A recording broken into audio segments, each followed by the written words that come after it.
السلام عليكم ليكيب. كالعادة حاجة جديدة جابوا لنا هذا الفرخ، هذا طائر الشحرور كما نقولوا حنا، الطوطاوة كما نقولوا الجحمومة. فرخ صغير لازم نوكلو، لازم خدمة صعيبة بزاف. ما كاين خدمة صعيبة قد الفراخ هذو. شوف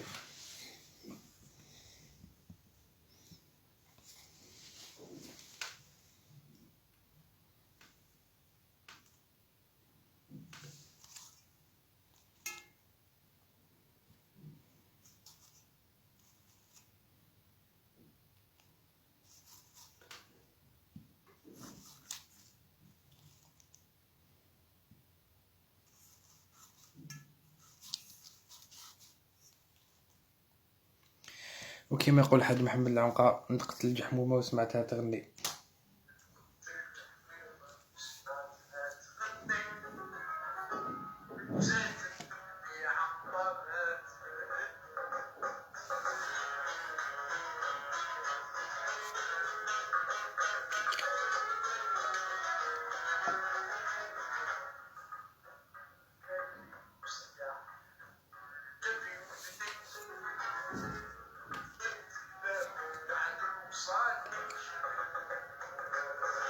ياكل الدود، لازم كل يوم ندبر له الدود حتى يكبر يولي ياكل كلش.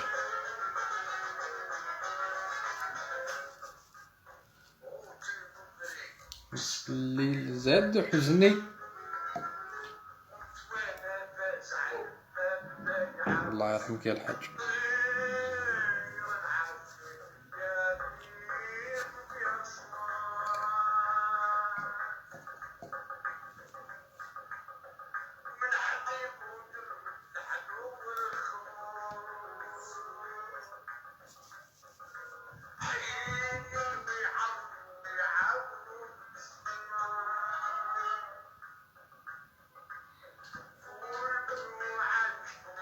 لازم تحكم الدودة من راسها وراسها الاخر، خاطر ما عندهاش راس وزعكا، عندها زجر يسار.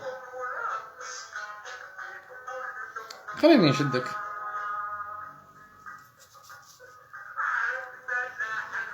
لا اله الا الله. السلام عليكم، تصبحوا على خير ليكيب.